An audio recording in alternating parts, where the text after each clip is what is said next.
قد فرض الله عليكم الحج فحجوا রসুল আকরাম সাল্লাল্লাহু আলাইহি সাল্লাম বললেন, হে মানুষ, হে লোক সকল, আল্লাহ তোমাদের উপর হজ ফরজ করেছেন, তোমরা হজ করো। ফাকালা রাজুলুন আকুল্লা আমিন ইয়া রাসূলুল্লাহ।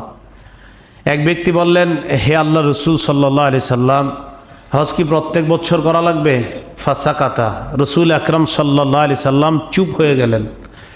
হাত্তা ক্বালাহা সালাসান, প্রশ্নকারী এই প্রশ্নটা তিনবার নবীজিকে করলেন, হুজুর প্রত্যেক বছর হজ করা লাগবে, প্রত্যেক বছর হজ করা লাগবে, প্রত্যেক বছর হজ করা লাগবে, এমন তিনবার করলেন।